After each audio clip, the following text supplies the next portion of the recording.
Pride and Prejudice by Jane Austen. Chapter 51. Their sister's wedding day arrived, and Jane and Elizabeth felt for her probably more than she felt for herself. The carriage was sent to meet them, and they were to return in it by dinner time.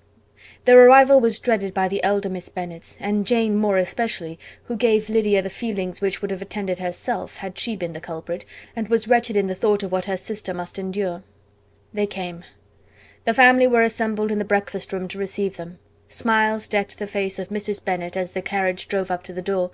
Her husband looked impenetrably grave, her daughters alarmed, anxious, uneasy. Lydia's voice was heard in the vestibule. The door was thrown open, and she ran into the room. Her mother stepped forwards, embraced her, and welcomed her with rapture, gave her hand with an affectionate smile to Wickham, who followed his lady, and wished them joy with an alacrity which showed no doubt of their happiness. Their reception from Mr. Bennet, to whom they then turned, was not quite so cordial. His countenance rather gained in austerity, and he scarcely opened his lips. The easy assurance of the young couple, indeed, was enough to provoke him. Elizabeth was disgusted, and even Miss Bennet was shocked. Lydia was Lydia still, untamed, unabashed, wild, noisy, and fearless. She turned from sister to sister, demanding their congratulations, and when at length they all sat down, looked eagerly round the room, took notice of some little alteration in it, and observed with a laugh that it was a great while since she had been there.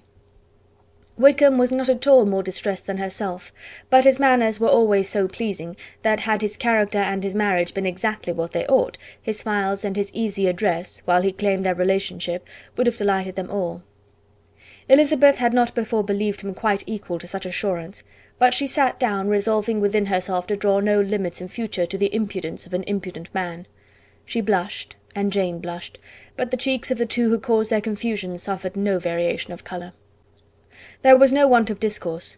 The bride and her mother could neither of them talk fast enough, and Wickham, who happened to sit near Elizabeth, began inquiring after his acquaintance in that neighbourhood, with a good-humoured ease which she felt very unable to equal in her replies. They seemed each of them to have the happiest memories in the world.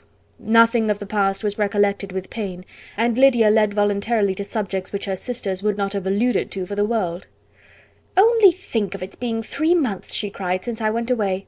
It seems but a fortnight, I declare, and yet there have been things enough happened in the time. Good gracious! When I went away I am sure I had no more idea of being married till I came back again, though I thought it would be very good fun if I was." Her father lifted up his eyes. Jane was distressed. Elizabeth looked expressively at Lydia, but she, who never heard nor saw anything of which she chose to be insensible, gaily continued, "Oh, mamma! Do the people hereabouts know I am married to-day? I was afraid they might not, and we overtook William Golding in his curricle, so I was determined he should know it, and so I let down the side-glass next to him, and took off my glove and let my hand just rest upon the window-frame so that he might see the ring, and then I bowed and smiled like anything." Elizabeth could bear it no longer. She got up and ran out of the room, and returned no more till she heard them passing through the hall to the dining-parlour. She then joined them soon enough to see Lydia, with anxious parade, walk up to her mother's right hand, and hear her say to her eldest sister, "Ah, Jane, I take your place now, and you must go lower, because I am a married woman." It was not to be supposed that time would give Lydia that embarrassment from which she had been so wholly free at first. Her ease and good spirits increased. She longed to see Mrs. Phillips, the Lucases, and all their other neighbours, and to hear herself called Mrs. Wickham by each of them, and in the meantime she went after dinner to show her ring and boast of being married to Mrs. Hill and the 2 housemaids. "Well, mamma," said she, when they were all returned to the breakfast-room, "and what do you think of my husband? Is not he a charming man? I am sure my sisters must all envy me. I only hope they may have half my good luck. They must all go to Brighton. That is the place to get husbands. What a pity it is, mamma, we did not all go." "Very true, and if I had my will we should. But, my dear Lydia, I don't at all like your going such a way off. Must it be so?" "Oh, Lord, yes. There is nothing in that. I shall like it of all things. You and papa and my sisters must come down and see us. We shall be at Newcastle all the winter, and I dare say there will be some balls, and I will take care to get good partners for them all." "I should like it beyond anything," said her mother.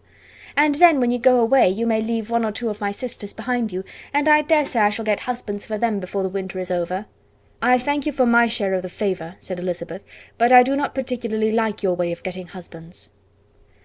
Their visitors were not to remain above 10 days with them. Mr. Wickham had received his commission before he left London, and he was to join his regiment at the end of a fortnight. No one but Mrs. Bennet regretted that their stay would be so short, and she made the most of the time by visiting about with her daughter, and having very frequent parties at home.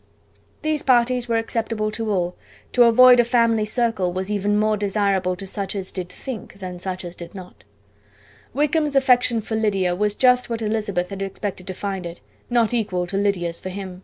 She had scarcely needed her present observation to be satisfied, from the reason of things, that their elopement had been brought on by the strength of her love rather than by his, and she would have wondered why, without violently caring for her, he chose to elope with her at all, had she not felt certain that his flight was rendered necessary by distress of circumstances, and if that were the case, he was not the young man to resist an opportunity of having a companion.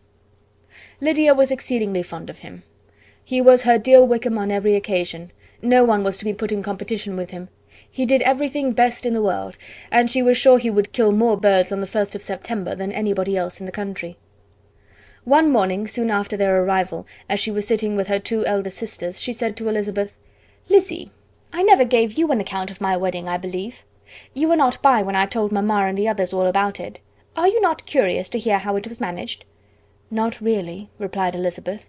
"I think there cannot be too little said on the subject." "La, you are so strange! But I must tell you how it went off. We were married, you know, at St. Clement's, because Wickham's lodgings were in that parish, and it was settled that we should all be there by 11 o'clock. My uncle and aunt and I were to go together, and the others were to meet us at the church. Well, Monday morning came, and I was in such a fuss, I was so afraid, you know, that something would happen to put it off, and then I should have gone quite distracted, and there was my aunt all the time I was dressing, preaching and talking away just as if she were reading a sermon. However, I did not hear above 1 word in 10, for I was thinking, you may suppose, of my dear Wickham. I longed to know whether he would be married in his blue coat. Well, and so we breakfasted at 10 as usual. I thought it would never be over, for, by the by, you are to understand, that my uncle and aunt were horrid unpleasant all the time I was with them. If you'll believe me, I did not once put my foot out of doors, though I was there a fortnight. Not one party or scheme or anything. To be sure, London was rather thin, but however, the little theatre was open. Well, and so just as the carriage came to the door, my uncle was called away upon business to that horrid man, Mr. Stone, and then, you know, when once they get together, there is no end of it. Well, I was so frightened I did not know what to do, for my uncle was to give me away, and if we were beyond the hour, we could not be married all day. But luckily he came back again in 10 minutes' time, and then we all set out. However, I recollected afterwards that if he had been prevented going, the wedding need not be put off, for Mr. Darcy might have done as well." "Mr. Darcy?" repeated Elizabeth in utter amazement. "Oh, yes, he was to come there with Wickham, you know. But gracious me, I quite forgot. I ought not to have said a word about it. I promised them so faithfully. What will Wickham say? It was to be such a secret." "If it was to be secret," said Jane, "say not another word on the subject. You may depend upon my seeking no further." "Oh, certainly," said Elizabeth, though burning with curiosity. "We will ask you no questions." "Thank you," said Lydia, "for if you did I should certainly tell you all, and then Wickham would be angry." On such encouragement to ask, Elizabeth was forced to put it out of her power by running away. But to live in ignorance on such a point was impossible, or at least it was impossible not to try for information. Mr. Darcy had been at her sister's wedding. It was exactly a scene, and exactly among people, where he had apparently least to do and least temptation to go. Conjectures as to the meaning of it, rapid and wild, hurried into her brain, but she was satisfied with none. Those that best pleased her, as placing his conduct in the noblest light, seemed most improbable. She could not bear such suspense, and hastily seizing a sheet of paper, wrote a short letter to her aunt, to request an explanation of what Lydia had dropped, if it were compatible with the secrecy which had been intended. "You may readily comprehend," she added, "what my curiosity must be to know how a person unconnected with any of us, and, comparatively speaking, a stranger to our family, should have been amongst you at such a time. Pray write instantly, and let me understand it, unless it is, for very cogent reasons, to remain in the secrecy which Lydia seems to think necessary, and then I must endeavour to be satisfied with ignorance. Not that I shall, though," she added to herself, as she finished the letter. "And, my dear aunt, if you do not tell me in an honourable manner, I shall certainly be reduced to tricks and stratagems to find it out." Jane's delicate sense of honour would not allow her to speak to Elizabeth privately of what Lydia had let fall. Elizabeth was glad of it. Till it appeared whether her inquiries would receive any satisfaction, she had rather be without a confidant. End of chapter 51.